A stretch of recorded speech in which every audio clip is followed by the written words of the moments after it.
that sense is a rejection of matter.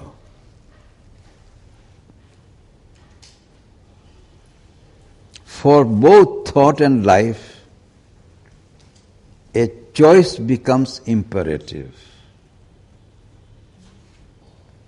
Thought comes to deny the one as an illusion of the imagination, or the other as an illusion of the senses. This is what is an argument, basic argument in the Vedantic philosophy, which has been propounded by Shankaracharya. That is to say, thought comes to deny the one as an illusion of the imagination, or the other as an illusion of the senses. If you read the Bhashya of Shankara on Brahma Sutra, the conclusion has been drawn. Shankaracharya considers the Sankhyan philosophy, Purusha and Prakriti, as the two ultimate realities. And he comes to the conclusion that the Brahman, the spirit, is real, and matter is simply a hallucination of the senses.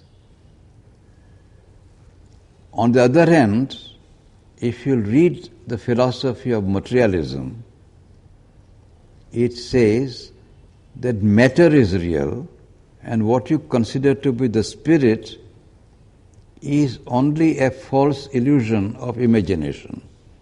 You imagine the spirit, actually spirit doesn't exist.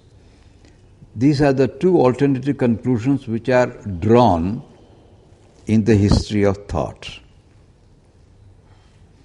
Thought comes to deny the one as an illusion of the imagination, or the other as an illusion of the senses. Life comes to fix on the immaterial and flee from itself in a disgust or a self-forgetting ecstasy. Or else to deny its own immortality and takes its orientation away from God and towards the animal. That is to say, as in the case of Jainism and Sankhya, although both are regarded as real, as far as life is concerned, life is required to deny the material existence and flee from material existence. Life comes to fix on the immaterial, on the Purusha or on the Jiva. Life comes to fix on the immaterial and flee from itself in a disgust or a self-forgetting ecstasy, or else to deny its own immortality and take its orientation away from God and towards the animal. That is what materialist does. Purusha and Prakriti, the passively luminous soul of the Sankhyas and their mechanically active energy, have nothing in common. This is the basic reason. Why this choice becomes necessary? Because they have nothing in common. If there was something common, you would have been obliged to keep them together. But since there is no commonality, ultimate logical conclusion comes about in rejecting one or the other.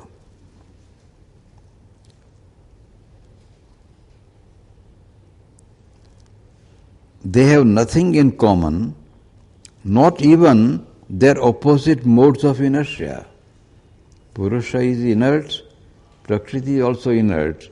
And although that is inertia, but that inertia is not exactly identical. Inertia of matter and inertia of Purusha, they are not identical. There is nothing common between the two. Their antinomies can only be resolved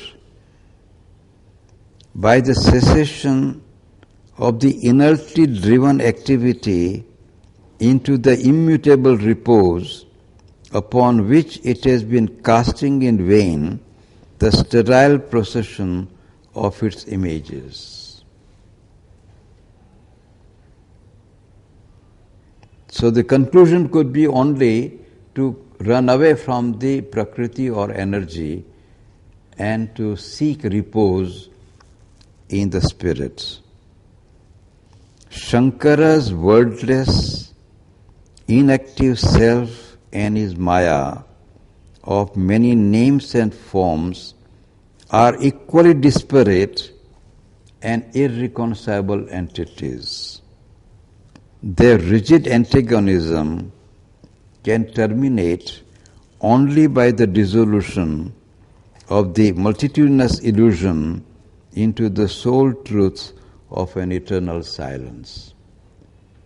Therefore, whether we take the position of Sankhya, which states that Purusha and Prakriti are two realities, even Shankara's philosophy maintains that there is spirit and there is Maya.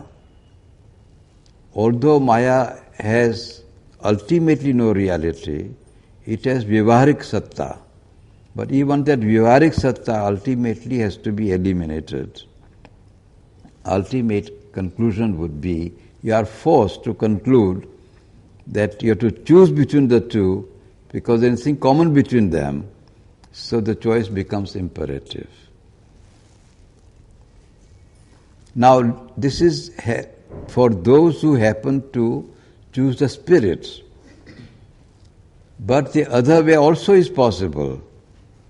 If you say that matter is much more attractive, then you take a materialistic position. Even if you start by saying that both spirit and matter exist, ultimately materialist will choose matter as the ultimate reality. It will reject the other. The materialist has an easier field. This is a very important sentence. The materialist has an easier field. There is a very interesting dialogue in the history of philosophy between Berkeley. Berkeley was a philosopher, and he is regarded as a philosopher of the spirit who denies the existence of matter. And he wrote a dialogue between Hylas and Phidonus. And one of them is a spiritualist, another is a materialist. And Berkeley tried to prove that only spirit exists. And then the opponent simply kicks a football and says, "What is this?" He has an easier field. The matter is very easy to show as real. You can kick a football and prove the existence of matter. So, you might say that materialist has an easier field. For the one who believes in spirit, he has to do a lot of reasoning to show that this matter really does not exist. And you have to make a very long chain of reasoning to point out what is hallucination and how the senses are deceptive and how the illusions arise. And then spirit which is not visible at all, to make it real, is a very, very difficult process. But for those who want to prove the existence of matter, it is as easy as to kick a football. To say, here is matter. How can you deny it? So Aurobindo says the materialist has an easier field. It is possible for him, by denying spirit, to arrive at a more readily convincing simplicity of statement, a real monism, the monism of matter or else of force. But even if you do so, in this rigidity of statement, it is impossible for him to persist permanently. Even though materialists might say that he has won the game, when you ask the question, please tell me what is matter, and he goes on explaining to you, then ultimately what is the end of his argument? He is led to conclude he too ends by positing an unknowable as inert, as remote from the known universe as the passive Purusha or the silent Atman. Because if you ask the question, what is matter, you will find that you are bound to posit something that is invisible.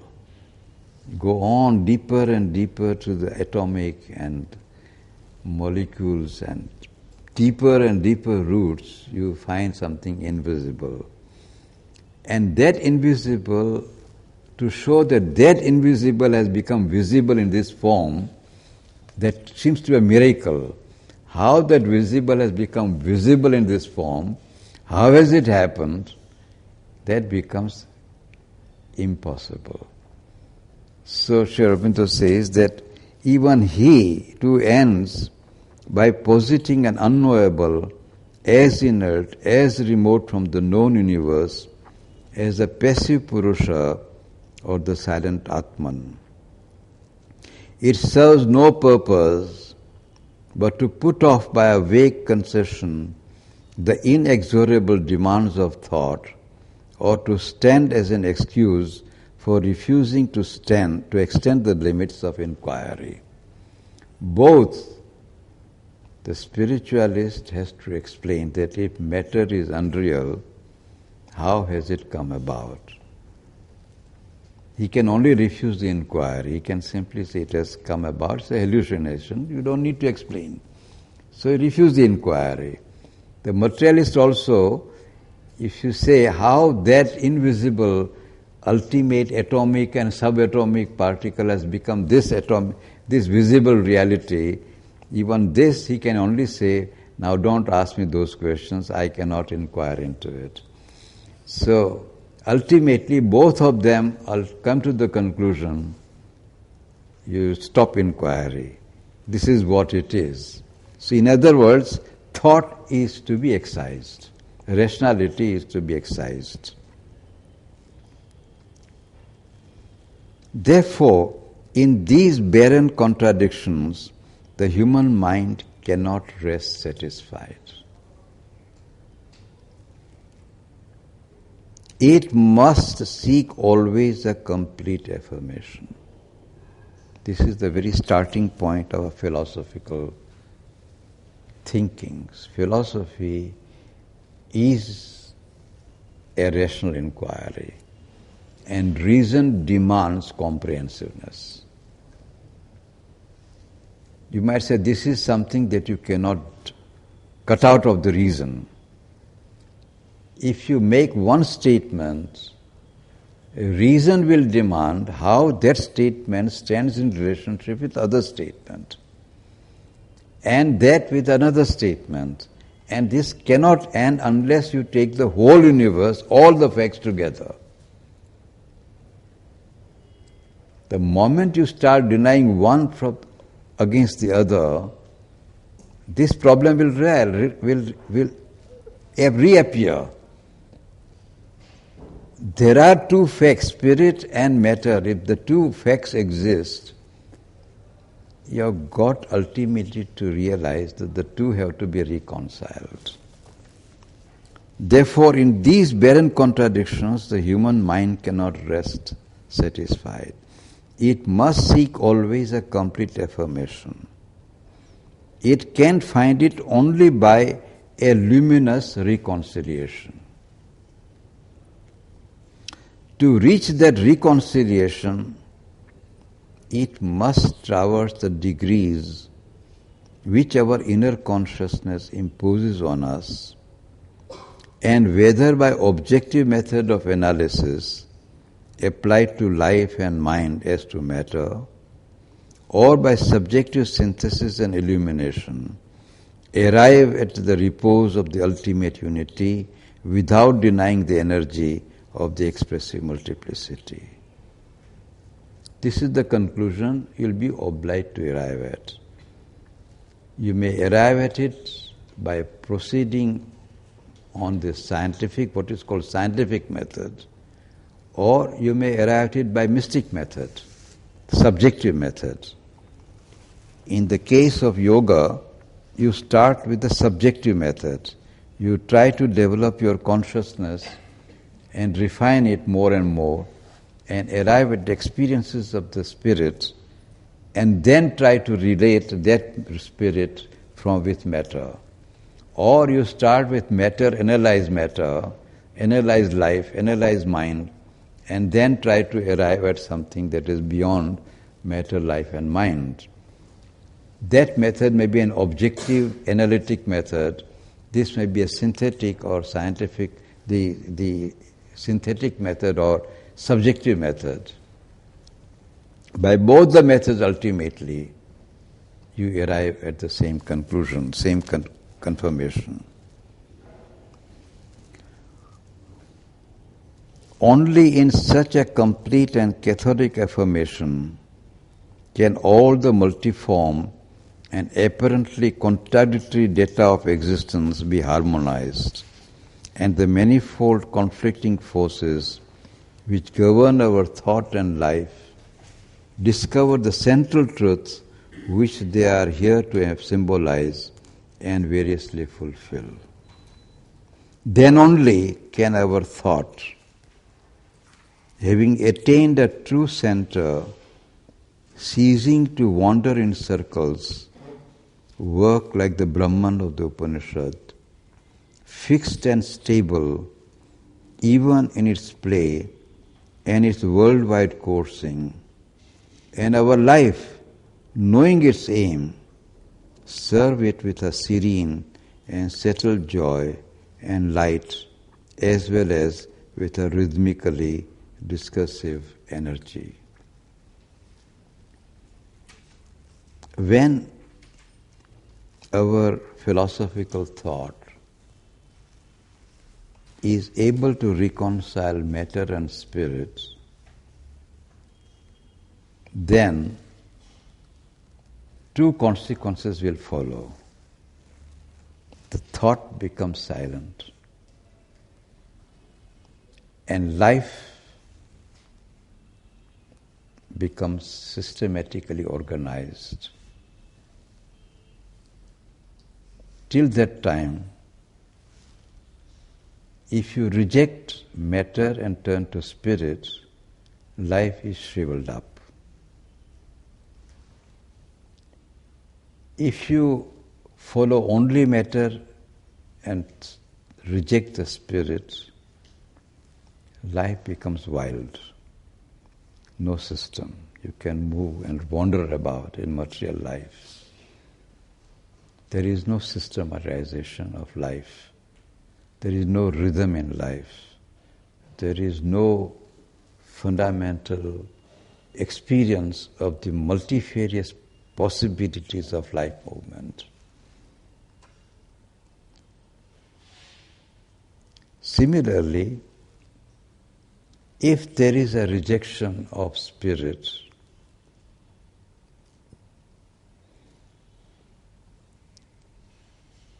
if there is rejection of matter, not spirit, if rejection of matter, then mind may be forced to be silent. It does not become stabilized. It is forced to be silent. And life is excised willy-nilly. This is the experience of all ascetic life. All the opportunities of life are thrown out of their gear. In other words, if you really want thought to be steady and quiet, if you want life to be rhythmic and systematic, this can happen only if we have that harmony of spirit and matter which we have in the Upanishad. In the Upanishad, the reality which has been described is a synthetic reality. The Ishopanishad describes the synthesis perfectly well. It moves not. That is the nature of ultimate reality. Tad ejati, tad na ejati. It moves not.